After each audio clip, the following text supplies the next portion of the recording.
Before we begin, we'd like to ask you to tell us your name and the city you're watching from. We love getting to know our audience. Also, please don't forget to give this video a like, share it with others, and subscribe to our channel. That way we can keep bringing you more stories like this one. The salt-crusted deck of the Serpent's Mercy creaked beneath Captain Silas Graves's boots as the first bruised light of dawn bled across the Atlantic horizon. He'd been at sea for 37 years, and the ocean had carved its language into every line of his weathered face. At 63, his hair hung in gray tangles beneath a tricorn hat that had seen better decades, and his right hand, missing 2 fingers from a mutiny in his youth, gripped the ship's wheel with the kind of certainty that only comes from knowing exactly who you are and what you've lost. The crew of 15 men moved across the deck with practiced efficiency, preparing for departure from the hidden cove off the Carolina coast, where they'd anchored for the night. These weren't the romanticized pirates of tavern songs. They were hard men with harder pasts bound together by a code written in blood and necessity. No strangers aboard, no mercy for betrayal, no questions about the life before the sea. Silas had lived by that code for so long, it had become his bones. First Mate Dutch Ramsey, a mountain of a man with a scar that split his left eyebrow in 2, approached with the morning report. His voice was gravel and seawater. "Captain, we found something in the cargo hold." Silas didn't look away from the horizon. "Rats again?" "Worse." Dutch's jaw tightened. "A girl." The word hung in the air like cannon smoke. Silas turned slowly, his one good eye, the other clouded by cataracts, fixing on his first mate with the intensity of a man who'd killed for less. "What did you say?" "A stowaway, Captain, maybe 12, 13 years old. Found her curled up behind the rum barrels. She's got a bad leg. Limps something fierce." Dutch paused, reading his captain's face. "The men want her thrown overboard before we leave port." The code was clear. Stowaways compromised security, wasted supplies, brought unwanted attention. The sea had no room for sentiment. Silas had enforced this law himself a dozen times without hesitation. "Bring her up," he said quietly. The crew gathered like crows sensing carrion as Dutch dragged the girl onto the deck. She was small for her age, all sharp angles and dirty clothes that might have been blue once. Her dark hair was a tangled mess, and her left leg dragged noticeably as she struggled to stand. But it was her eyes that struck Silas, brown and deep as the ocean trenches, filled with a terror that was trying desperately to masquerade as courage. "What's your name?" Silas asked, his voice carrying across the suddenly silent deck. The girl's chin lifted. "Emma." "Emma what?" "Just Emma."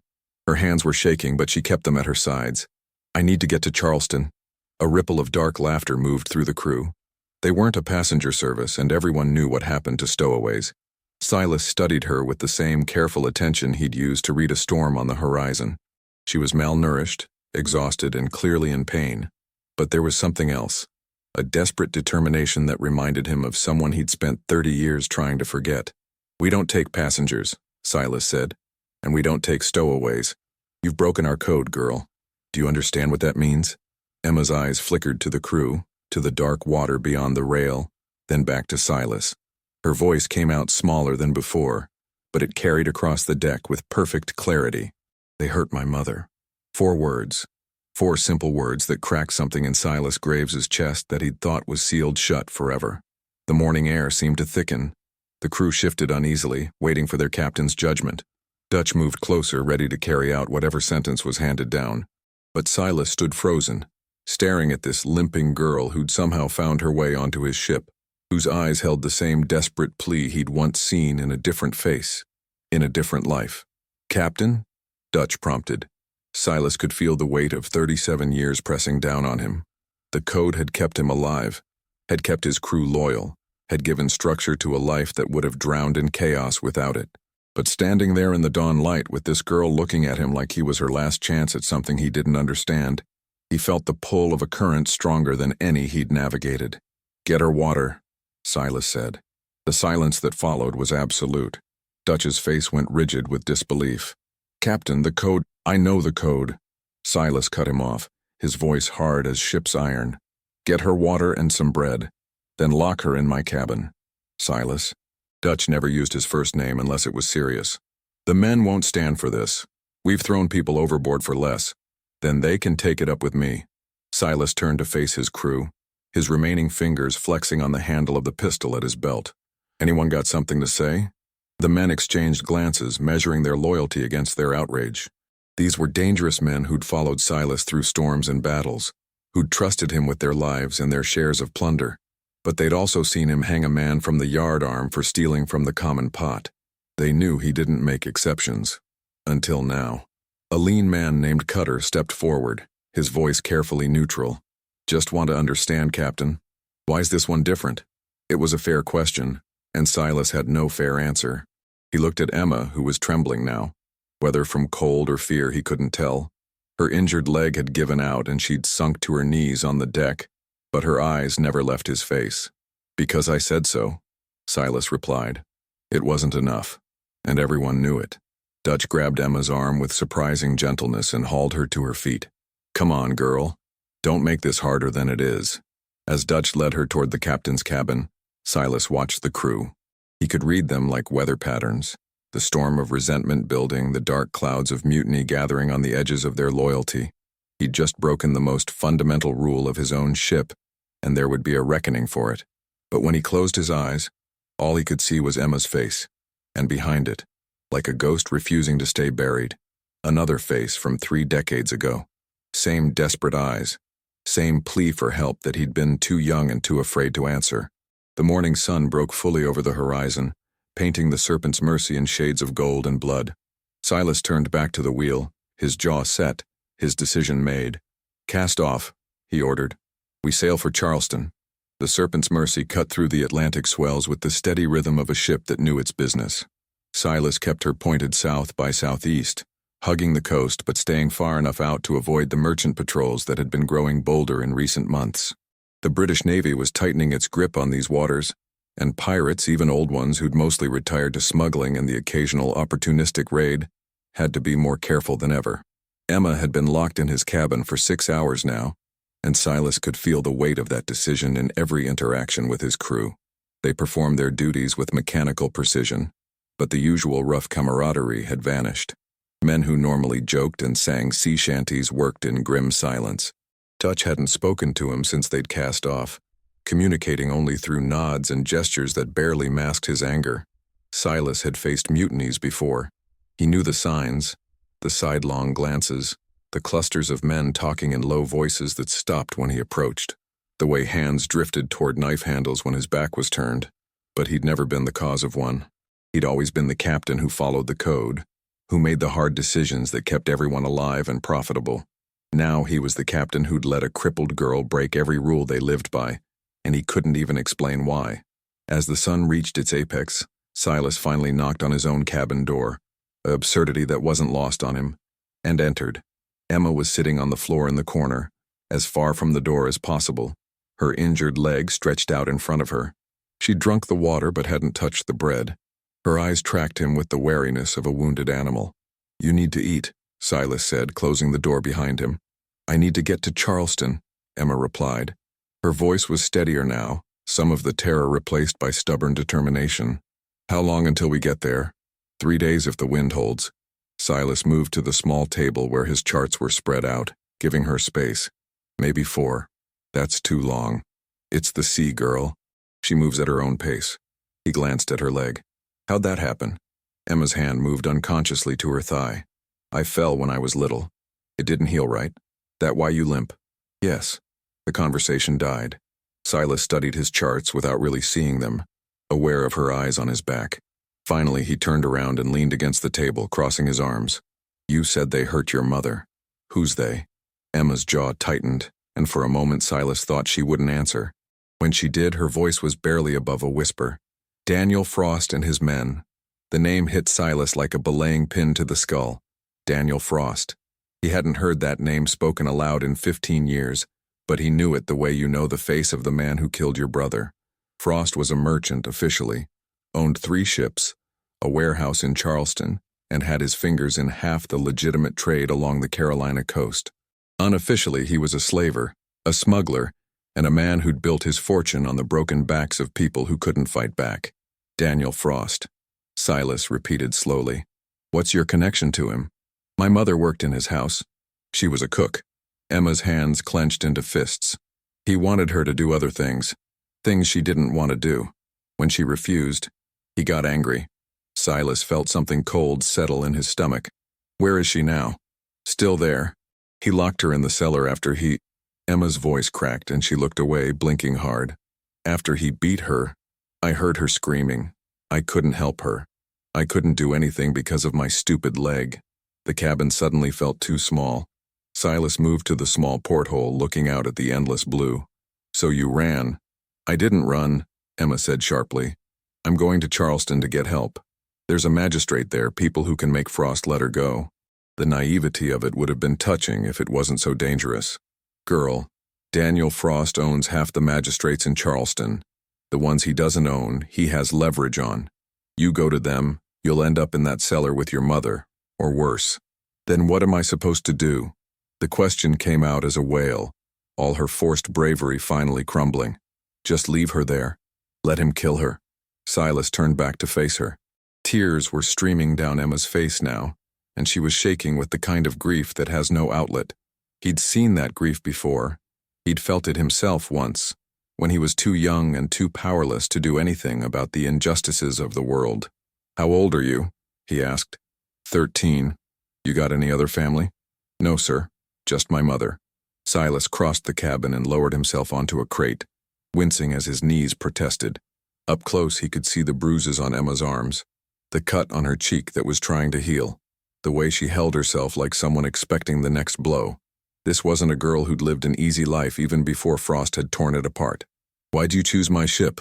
He asked. There were others in that cove. Emma wiped her face with the back of her hand. I watched for 2 days. The other crews, they were loud, drunk, mean. But your men, they were different. Still mean, but disciplined. And you... She paused, searching for words. You looked like someone who might understand. Understand what? What it's like to lose someone and not be able to stop it. The words hung between them like smoke. Silas felt his chest tighten with memories he'd spent decades trying to drown. A woman's face, beautiful and terrified. His own voice, younger and pleading. The crack of a pistol shot. The smell of blood and seawater. He stood abruptly. Eat the bread. We'll talk more later. Are you going to help me? Emma's voice stopped him at the door. Silas looked back at her. This limping girl who'd somehow seen through 37 years of carefully constructed armor to the wound underneath. I don't know yet. But you won't throw me overboard? No, he said. I won't throw you overboard. It was the only promise he could make. When Silas emerged back on deck, Dutch was waiting for him, arms crossed, his face carved from stone. We need to talk, Captain.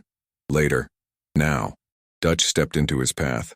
Behind him, Silas could see Cutter and 3 other men watching with undisguised interest. The crew's getting restless. They want to know what you're planning to do with the girl. That's between me and the girl. No, sir, it's not. Dutch's voice was low but hard. You broke the code. You know what that means. We've all got a say in this. Silas met his first mate's eyes, seeing the loyalty there warring with betrayal. Dutch had been with him for 12 years, had saved his life twice, had never once questioned an order. Until now. You want to call a vote? Silas asked quietly. The traditional pirate way. Democratic, after a fashion. If the crew voted against the captain on a major decision, the captain could be removed. Silas had seen it happen on other ships. He'd never thought it would happen on his. Dutch's jaw worked. I want to understand why you're throwing away everything we've built for some crippled girl you don't even know. Maybe I'm tired of building things on other people's suffering. We're pirates, Silas, that's what we do. We're smugglers mostly, Silas corrected. We move cargo that doesn't want to be taxed. We take from merchant ships that can afford the loss. We're not slavers. We're not murderers of children. Nobody said anything about murdering her. Just put her off at the next port and be done with it. Silas shook his head slowly. Can't do that. Why the hell not? Because 30 years ago, I watched a man beat a woman to death and I did nothing. Because I was 17 and scared and I told myself it wasn't my business. Because I've carried that weight every day since and maybe, just maybe, this is my chance to put it down. But he couldn't say any of that. Not to Dutch, not to the crew, maybe not even to himself. Because I gave my word, Silas said instead.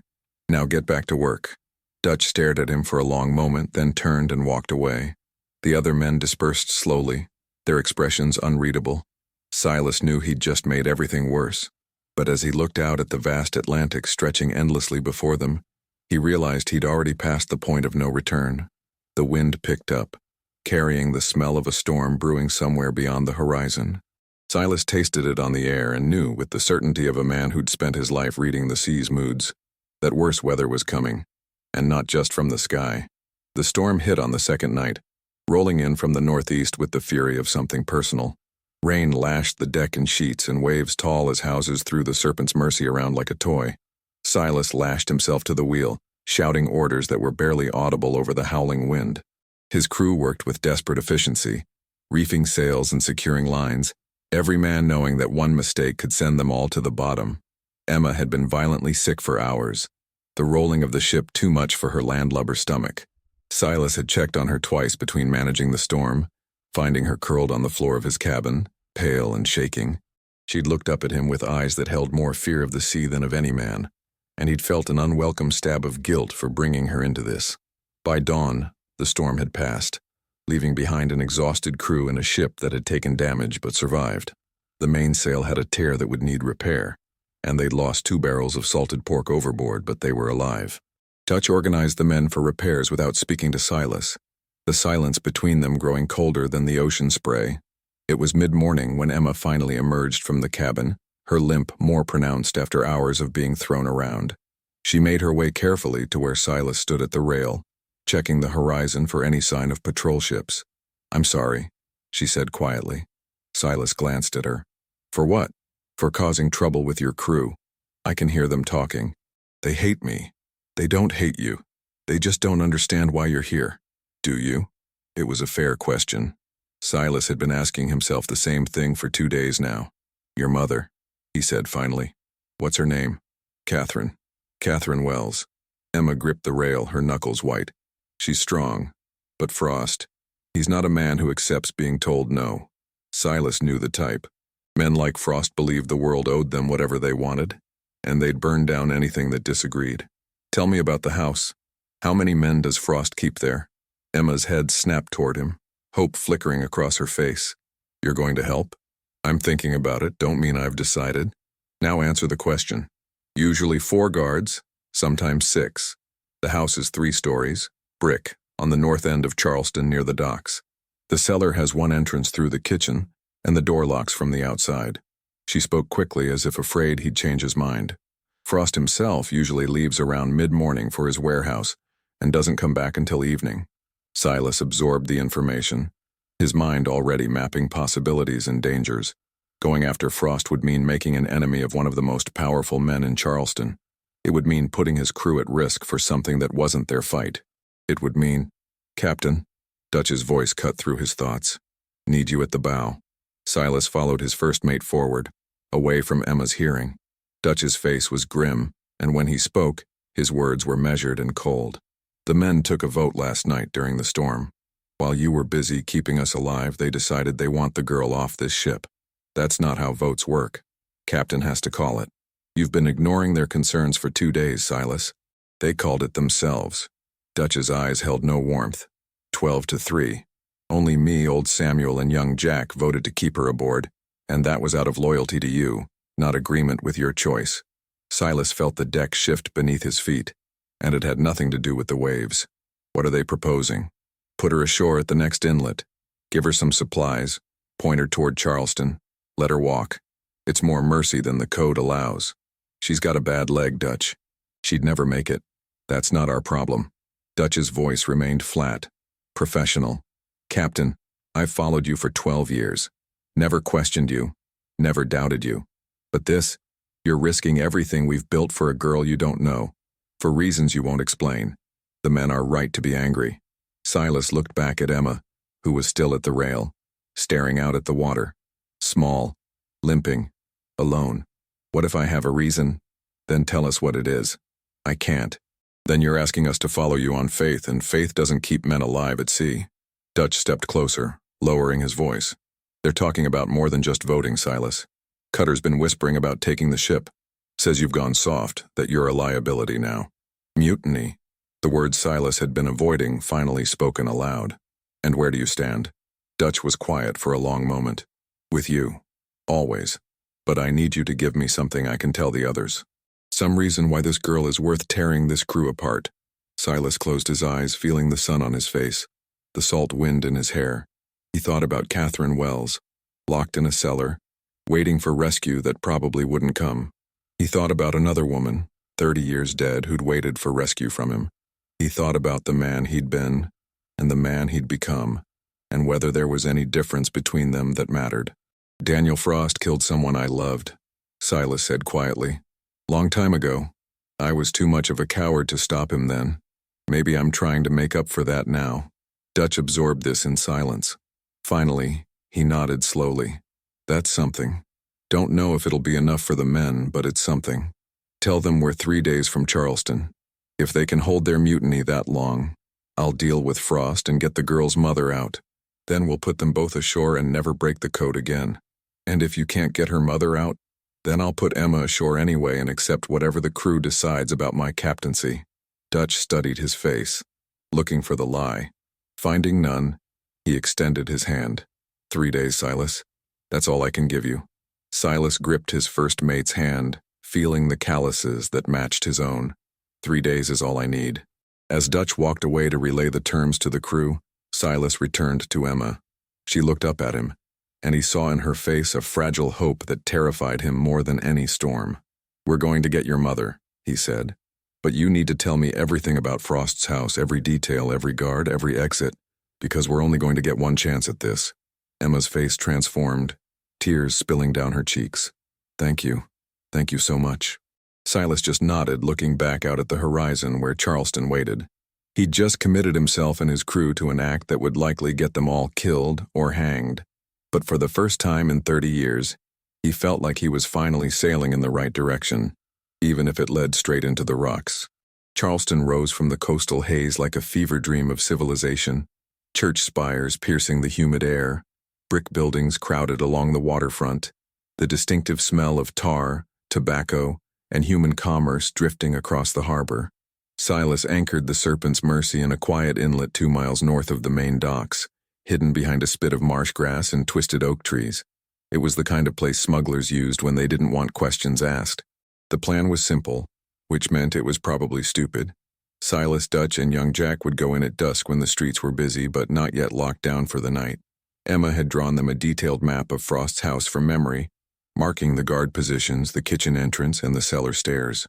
Old Samuel would stay with the ship and the rest of the crew, with orders to sail if they weren't back by dawn. Nobody mentioned what would happen if they failed. They all knew. Emma had wanted to come, had argued and pleaded and finally cried, but Silas had been adamant. You got us here, he'd told her. Now let us finish it. She'd finally relented, but the look she'd given him carried the weight of every hope she had left in the world. As the sun began its descent, Silas checked his pistols one last time. 2 flintlocks, both loaded, both well-maintained, a knife at his belt. Dutch carried a cudgel and a nasty-looking blade he'd taken off a Spanish sailor years ago. Jack, barely 20 and still eager enough to be dangerous, had a pistol and the kind of reckless courage that either got you killed or made you legendary. Remember, Silas said as they climbed into the longboat, we're not there to fight. We get in, get the woman, get out. Quiet as shadows. Dutch grunted. When's the last time anything went quiet? First time for everything. They rowed to shore as the sky turned purple and gold. Charleston's streets were a maze of wealth and poverty pressed together. Grand houses with manicured gardens, sitting blocks away from shanties where free blacks and poor whites lived in uneasy proximity. Frost's house stood exactly where Emma had described it, a 3-story brick monument to money earned through other people's suffering. 2 guards flanked the front entrance, both armed.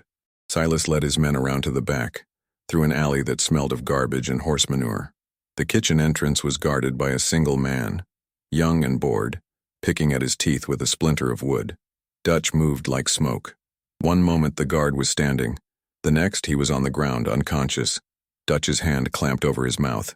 They dragged him into the shadows and bound him with rope Jack had brought. The kitchen was empty, the evening meal already served. Silas moved through it quickly, his boots silent on the wooden floor, following Emma's directions. The cellar door was where she'd said it would be, locked with a heavy iron bolt. He slid it open, wincing at the metallic scrape, and descended into darkness. The smell hit him first. Sweat, blood, human waste. Then his eyes adjusted, and he saw her. Catherine Wells was chained to the wall in the corner, her dress torn and filthy, her face a mask of bruises. But her eyes, brown like her daughter's, were still fierce, still alive. When she saw Silas, she didn't scream. She just stared at him with the wariness of someone who'd learned to expect the worst.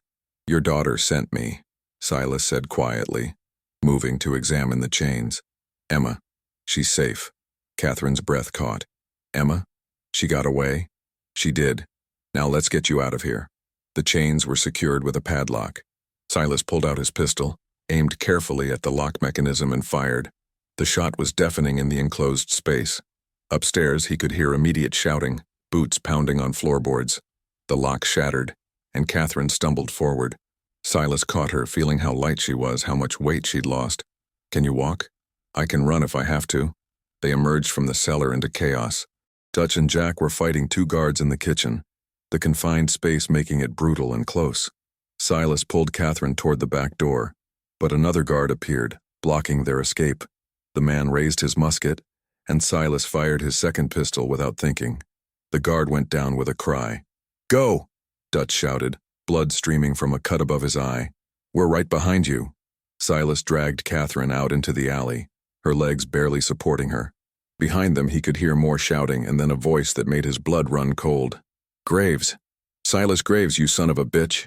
Daniel Frost stood in the kitchen doorway, older than Silas remembered but still recognizable. His face was red with rage, a pistol in his hand. "I should have killed you 30 years ago when I had the chance." Time seemed to slow. Silas pushed Catherine behind him, reaching for the knife at his belt. His pistols were empty, useless. Frost raised his weapon, and in that moment Silas saw his death written in the other man's eyes. Then Dutch was there, crashing into Frost from the side. They went down together, the pistol skittering across the floor. Jack grabbed Catherine's arm and pulled her toward the street. Silas hesitated, torn between escape and helping his first mate. "Run, you idiot!" Dutch roared, grappling with Frost. "Get her out of here!" Silas ran. They fled through Charleston streets like ghosts pursued by demons. Behind them, alarm bells were ringing, voices shouting orders to seal the docks. Catherine stumbled repeatedly, her injured body unable to keep pace, and Silas ended up half carrying her, Jack providing cover whenever guards appeared. The longboat was where they'd left it. Samuel had heard the bells and was already preparing to cast off. They threw themselves into the boat and rowed with desperate strength, the lights of Charleston blazing behind them like a fallen star. Dutch never came. They reached the Serpent's Mercy as full darkness fell. The crew had the ship ready to sail, and within minutes they were cutting through the black water, putting distance between themselves and the coast. Silas stood at the wheel, his hands shaking with exhaustion and something deeper, the knowledge that Dutch had sacrificed himself so they could escape. Emma appeared on deck, saw her mother, and burst into tears. Catherine collapsed into her daughter's arms, and they sank to the deck together, holding each other with the desperate strength of people who'd thought they'd lost everything. Silas watched them for a moment, then turned his attention back to navigating. The crew worked in tense silence, waiting to see what would happen now that the code had been broken, now that they'd lost their first mate, now that everything had changed. It was Cutter who finally approached, his weathered face unreadable in the dim light of the ship's lanterns. "Captain," he said formally. "Speak your piece," Silas replied, too tired to care anymore. "The men wanted me to tell you something." Cutter paused. "Dutch was a good man. Best first mate I ever sailed with. He died for something he believed in, even if he didn't fully understand it. That counts for something." Silas felt his throat tighten. "What are you saying?" "We're saying the code kept us alive, but maybe it was killing us too, turning us into something less than human." Cutter looked back at where Emma and Catherine sat. Maybe that girl breaking our rules was the best thing that could have happened. Reminded us we're still men, not just pirates. "You speaking for the whole crew?" "Most of them. Couple still think you're soft, but they'll come around or they'll leave at the next port." Cutter extended his hand. "You're still our captain, Silas Graves. If you'll have us." Silas gripped his hand, surprised to find his own eyes stinging with tears he hadn't shed in decades. "I'll have you." As Cutter walked away, Emma limped over to the wheel. Her face was transformed. the terror replaced by something that looked almost like peace. "We can never repay you," she said simply. "Don't try." Silas looked out at the vast Atlantic stretching endlessly before them. "Where will you go?" "North, maybe. My mother has a sister in Virginia. We'll start over." Emma hesitated. "What will you do?" It was a good question. The Serpent's Mercy couldn't go back to Charleston now, not with Frost alive and angry. They'd have to find new waters, new ports, maybe even new identities. The life Silas had built for 37 years was effectively over.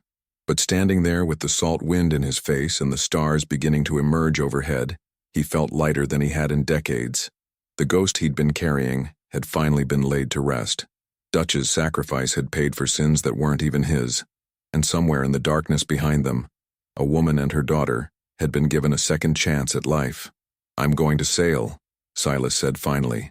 "It's all I've ever known how to do." Emma smiled, and in that smile he saw forgiveness for failures he'd never spoken about, redemption for choices he couldn't unmake. She squeezed his arm once, then limped back to her mother. Silas Graves adjusted their course, pointing the Serpent's Mercy toward the open ocean where the Navy couldn't follow and the past couldn't reach. Behind them, Charleston's lights faded into memory. Ahead lay nothing but possibility, and the endless, forgiving sea. He'd broken the code, lost his first mate, made enemies who would hunt him for the rest of his days. But as dawn began to paint the eastern sky with shades of gold and crimson, Silas realized that for the first time in 30 years, he was finally sailing toward something instead of running away. And that, he thought, made all the difference. The Serpent's Mercy cut through the morning waves with renewed purpose, carrying its crew toward whatever future awaited them. On the deck below, a limping girl held her mother close and whispered thanks to the wind. And at the wheel, an old pirate who'd thought he'd lost his humanity years ago discovered that redemption sometimes comes in the most unexpected forms. The sea had taught him many lessons over the years, but this one, that breaking the wrong rule at the right time could save not just a life, but a soul, was the most valuable of all.